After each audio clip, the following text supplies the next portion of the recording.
I sat quietly and listened to the preacher give the eulogy to my best friend.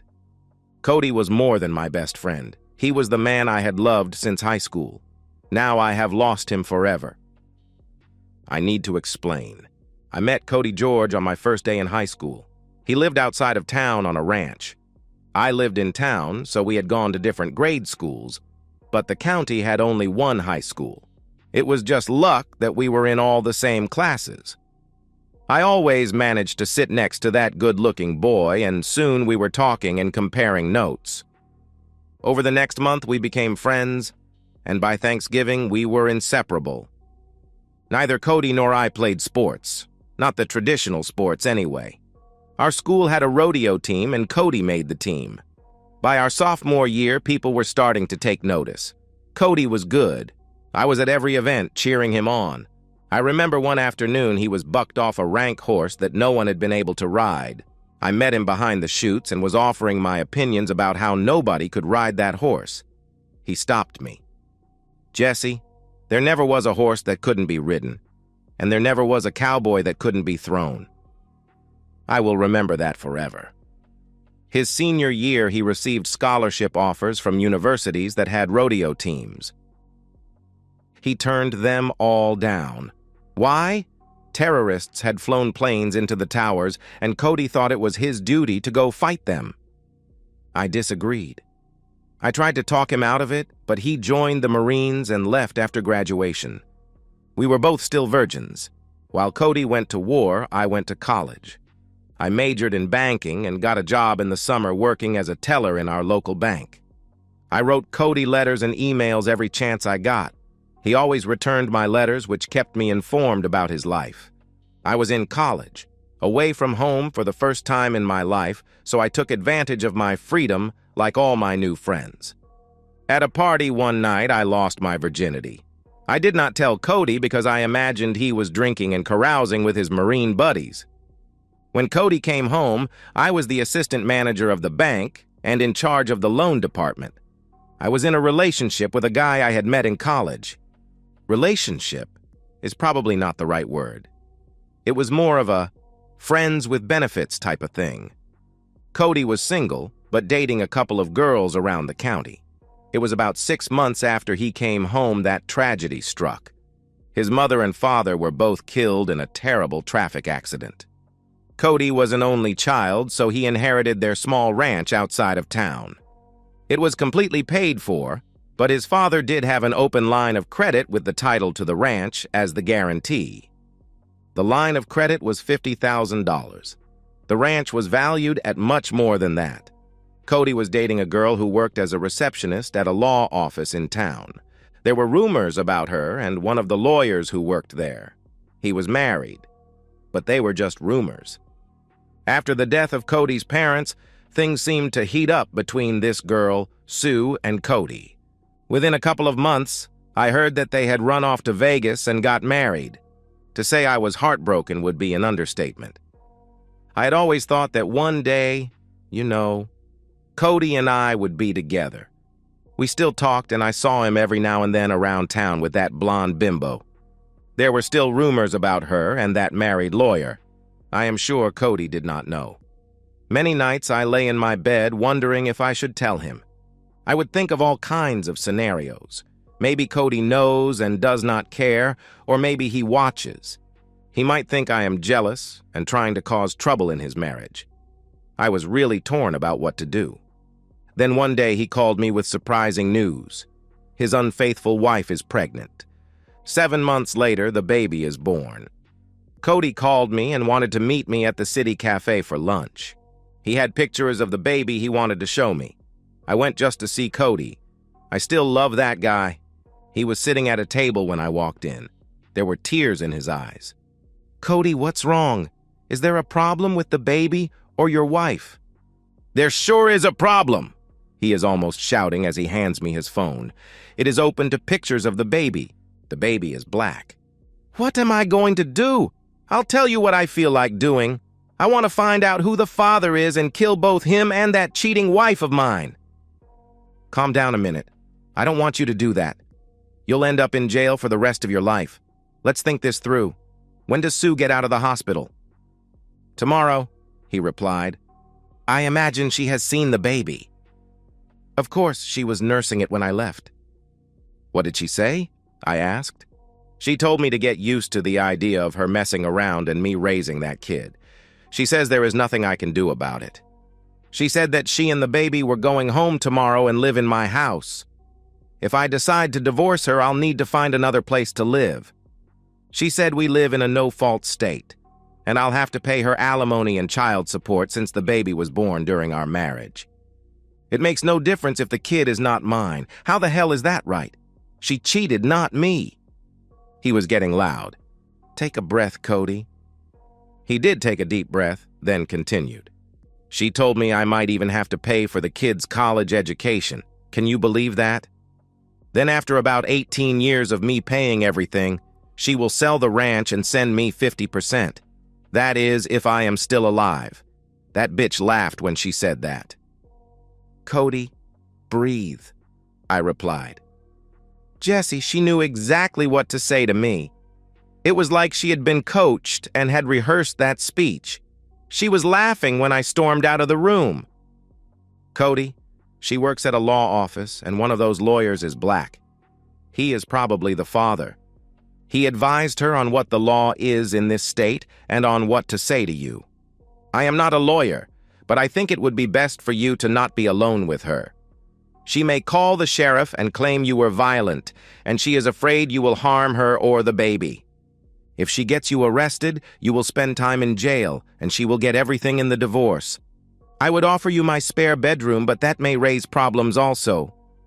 I'll make some calls and get you a place. I called around as we waited for our food, and I did find him a place to stay. Then I started working on a plan. After lunch, I went back to work at the bank. Cody went home and packed up his things and moved to a place the bank had repossessed. It had a few acres and a barn, so Cody was able to take his horse. The next morning, while Sue waited for Cody to pick her up at the hospital, I met him in my office. I increased his line of credit on his ranch to $500,000 and had him withdraw it in cash. The place was valued at $750,000, so there was no problem.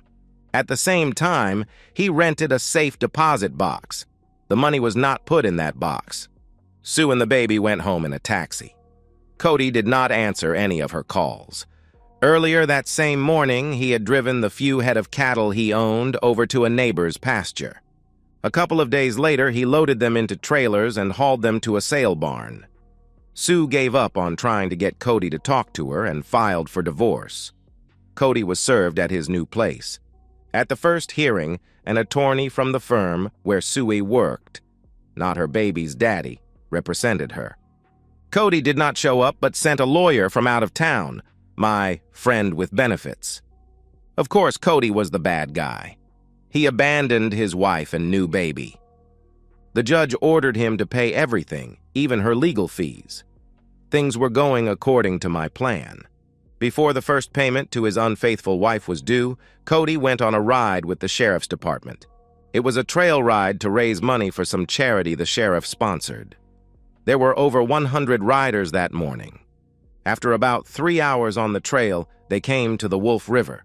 It was running fast from the recent rains, so Cody said for everyone to wait, he would cross first to make sure it was safe. He was about halfway across the river when it happened. His horse spooked for some reason. Some thought it was a snake swimming in the river. Others said it was a log rushing by. Whatever it was had caused Cody to fall off. He was washed away in the current. The sheriff said the river got deeper just below the crossing, and Cody's boots probably filled with water and he drowned.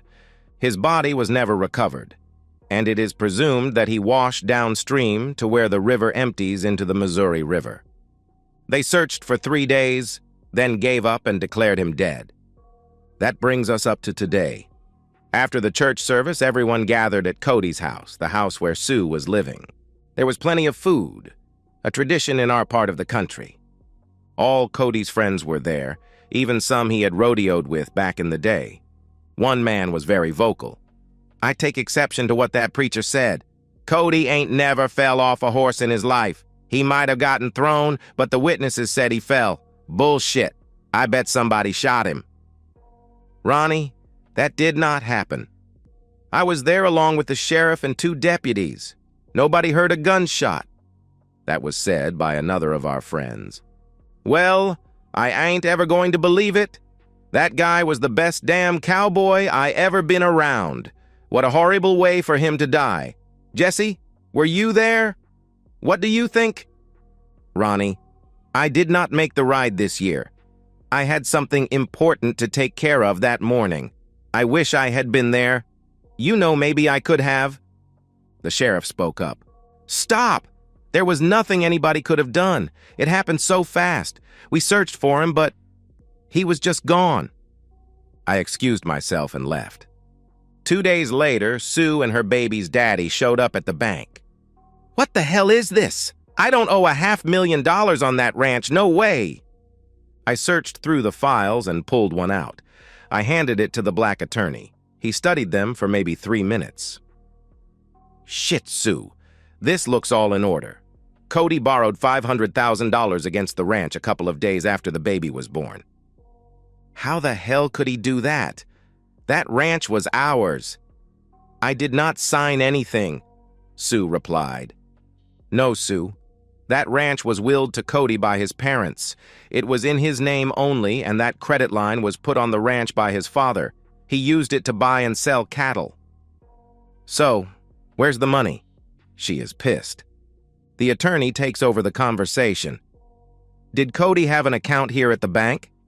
Only the one in both Sue and Cody's name. There is less than $100 in that account. Sue is getting loud. What about a safety deposit box? Cody has one of those, I replied. Open it. That's where the money is, she shouted. I'll need an order signed by a judge, I replied. Open that goddamn box now. Calm down, Sue. Let me handle this. Your divorce was not final, so there should not be a problem. By law, you were still married to him at the time of his death. You are his widow. That seemed to satisfy Sue. She smirked at me, then they got up and left. There was a problem. The judge wanted to wait for a death certificate to be issued before he would give her permission to open the box. That took a couple more weeks. The bank sent another notice demanding their money and threatening foreclosure. Sue and her attorney were back with the order to open the box. I arranged for a locksmith to meet us, and we opened the box. It was empty. Sue was pissed.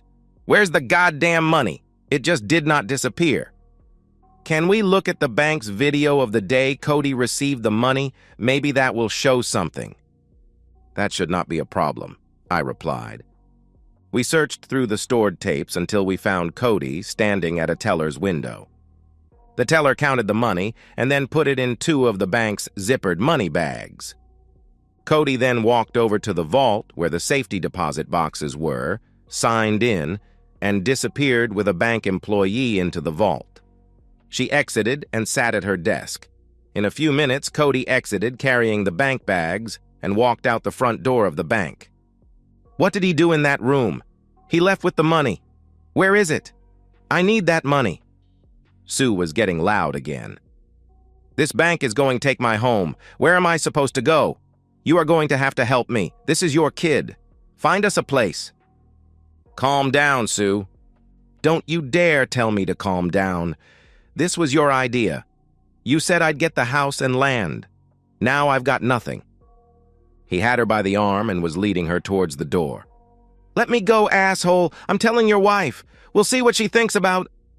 She never finished. He slapped her so hard she fell to the floor. He stepped over her and left. The bank's security guard was helping her up when the sheriff arrived. I had called him when Sue had started screaming about the bank taking her home. The attorney spent a couple of nights in jail for assault and battery. Within a month, his wife started divorce procedures, and the bank foreclosed on Cody's house and land. I heard Sue sued her baby's daddy for child support, and won. She moved out of town, as did the attorney, after he lost his job and was suspended from practicing law for 6 months. Have you figured out that Cody is not dead? From the perspective of Cody, Jesse had a plan, and it sounded like it would work. I mean, what were my choices?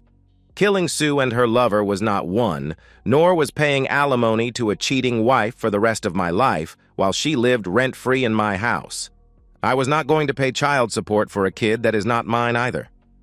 Jesse knew I always helped on that charity ride, and that would fit in with the plan for me to disappear. I halted the ride at the edge of the river, telling everyone I would cross first to make sure it was safe. I made the horse rear, and I fell into the river. I quickly swam underwater to the deepest part, and then stayed under until I reached the cave that Jesse and I had discovered when we were kids. I swam inside, then surfaced and sat on the rocks. People searched the river, but no one knew about that cave but Jesse and me. At 9 p.m., the search had been called off for the night, and I swam downriver to a bridge. Jesse picked me up and took me to an airport 300 miles away from our town. I boarded a plane with my passport and flew to South America. Nobody bothered to check the airports or immigration. I was dead in the river as far as anyone who cared thought. Jesse had given me enough cash to stay in a nice hotel and live until I found what I was looking for. It is a hacienda. It is 3 times bigger than my ranch back home. I can run a nice-sized herd of beef cattle and a few horses. I started my new life when Jesse wired me the $500,000. Life is good and getting better every day since I met my neighbor's daughter. Back to the perspective of Jesse. I am the only person alive who knows Cody did not die in that river. I have kept that secret for over 20 years now, and I plan on keeping it until the day I die.